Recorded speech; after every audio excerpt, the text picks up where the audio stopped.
سلام و درود خدمت دوستان عزیز. خوش اومدید به قسمت دوم از دوره لید، کورس تخصصی لید. توی این قسمت میخوایم در مورد اینکه کدام نقاط برای ما ایندیوسمنت هستند و با کدوم نقاط ما میتونیم بهتر معامله بگیریم و وین ریت بیشتری داشته باشیم صحبت کنیم. خب از همین اول بریم سراغ شماتیک و شماتیک رو با هم بررسی کنیم. فرض کنید که شما اینجا دارید یه سری حرکات انجام میدید. قیمت میاد یک بار این کف اینجا رو میزنه. اسمارت مانی کارا اینجا دنبال معامله سل هستن، این رو چنج اف کاراکتر در نظر میگیرن، ولی ما این رو چنج اف کاراکتر در نظر نمیگیریم. یک پی او آی داخل تایم فریم بالاتر توی این ناحیه هست. مثلا اینجا ما داخل یک پی او آی قرار گرفتیم. خب پی او آی ما میشه این نقطه.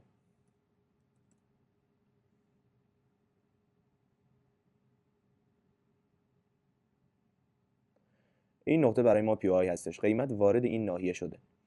اینجا ما دنبال چه چیزی میگردیم؟ اینجا ما دنبال شماتیکمون هستیم که بتونیم در واقع اینجا معامله ای بگیریم. چه جور معامله ای میگیریم؟ ما وقتی که داخل پی آی قرار گرفتیم دنبال این هستیم که ابتدا اول این رو من مشخص کنم. اینو ما گفتیم چی؟ چنج اف کاراکتر نیست اینجا.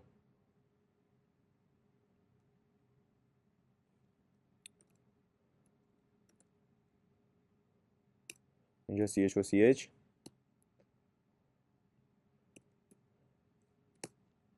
نیست. خب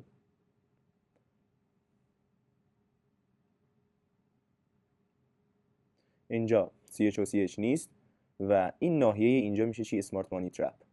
چرا ما بهش میگیم اسمارت مانی ترپ؟ این یک در واقع قسمت هستش که بهش میگن تله اسمارت مانی، من بهش میگم SMT اسمارت مانی ترپ. خب پس اینجا یه سری از افرادی که اسمارت مانی کار میکنن معامله میگیرن به هدف اینکه قیمت به اینجا برگرده و مجدد حرکت کنه به سمت پایین، که اینجا گفتیم فیک بی او اس هست یا اینجا کاراکتر محسوب نمیشه. اینجا میشه اسمارت مانی ترپ، میاد بالا اینو رد میکنه و وارد ناحیه پی او آی میشه. اون پی او آی کجاست؟ مثلا یک نقطه ای هستش که از اینجا اومده پایین. ما مثلا یک نقطه ای داشتیم از اینجا قبلا بدین صورت. اینجا ناحیه پی او آی ما بوده، برخورد کرده به پی او آی و اینجا الان ما دنبال چی هستیم؟ دنبال این هستیم که نقطه ورود بگیریم و یک در واقع حرکتی رو داشته باشیم. ببینید اینجا مهمه. ما باید اینجا دنبال شماتیک شخصی خودمون باشیم. کدوم شماتیک؟ اینجا ما مثلا یک چنج اف کاراکتر داریم، در واقع یک بی او اس داریم که ما توی قسمت قبلی گفتیم اینجا برای ما فیک بی او اس هست، یعنی بی او اس اینجا تشکیل نشده. خب این برای ما فیک بی او اس هست، یعنی بی او اس اینجا برای ما تشکیل نشده و این بالا میشه چی؟ میشه ایندیوسمنت. خب جلسه قبل گفتیم که این ایندیوسمنت باید مصرف بشه و بیاد این بالا. این بالا چه چیزی وجود داره؟ فیر ولیو گپ یا یک در واقع میگیم سفارشاتی که جا موندن اینجا باید پیدا بشه و حالا شکل اونم بهتون میگم چجوریه. اینجا ما باید با گپ یا FEG معامله کنیم. به هدف کجا؟ به هدف این که مثلا قیمت میخواد یک حرکتی رو داشته باشه و بیاد این کف اینجا رو بزنه، چون روند کلی ما نزولی هستش. خب پس این شد یکی از ساختارهایی که ما باید ازش استفاده کنیم. اما ساختارهای دیگه ای هم هست که ما میتونیم ازش استفاده کنیم و یه جورایی دیگه ای به ما معامله میده. اونم اینه. پس این شماتیک رو شما در نظر داشته باشید. خب میریم سراغ قسمت بعدی. اون چیزی که خیلی مهمه اینه.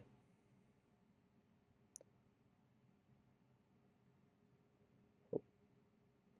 بازار بدین صورت داره حرکت میکنه. خب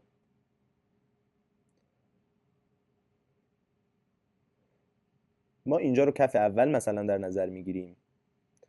از کف دوم ما به عنوان چه چیزی استفاده میکنیم؟ این میشه کف اول ما و این میشه کف دوم. این یک نوع دیگه از ایندیوسمنت هستش که ما با اون معامله میکنیم. کف زیر ساختار بهش میگیم ساب استراکچر های و ساب استراکچر لو.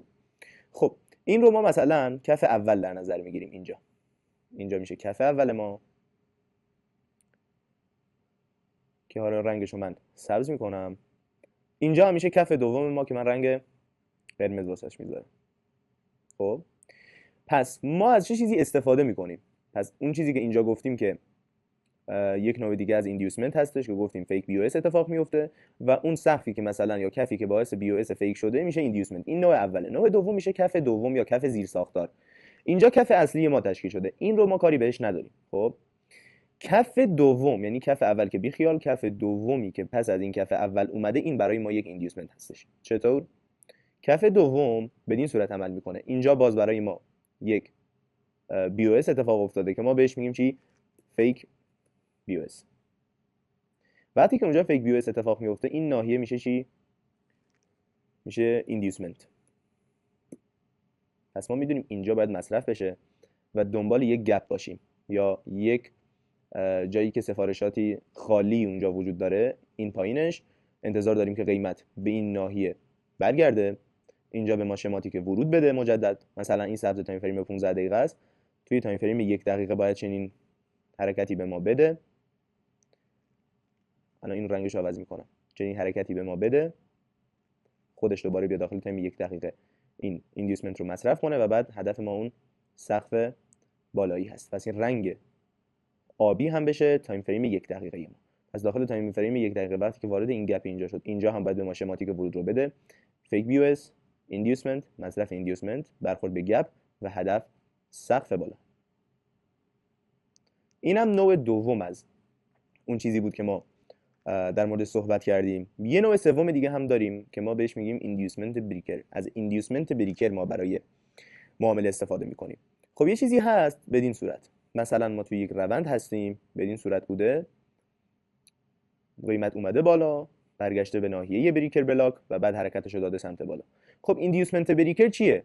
ما میدونیم که اینجا یک بریکر بلاک وجود داره.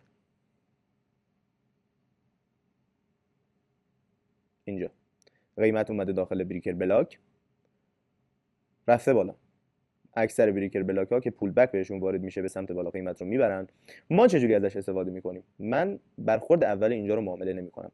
قیمت وقتی که به بریکر برخورد کرد و رفت بالا، اینجا برای ما چه چیزی تشکیل داده؟ فیک بی او اس. شماتیک خودمون فیک بی او اس اونجا اتفاق افتاده. وقتی که فیک بی او اس اتفاق میفته، اینجا چه چیزی اتفاق میفته؟ ایندیوسمنت. ما انتظار داریم که ایندیوسمنت مصرف بشه، به گپ پشت در واقع ایندیوسمنت برخورد کنه و بعدش ما معامله رو بگیریم. خب یعنی قیمت برگرده پایین، وارد این ناحیه بشه، ایندیوسمنت رو مصرف کنه و بعد بوم حرکت به سمت بالا و زدن سقف. پس من بدین صورت از ایندیوسمنت بریکر بلاک استفاده میکنم. سه تا موردی که ما در واقع در اونها ایندیوسمنت مشاهده میکنیم و میتونیم با ایندیوسمنت اون برای ریوارد های بالاتر حرکت کنیم، این سه نوع ایندیوسمنتی بود که داخل این ویدیو با هم بررسی کردیم. تا قسمت آینده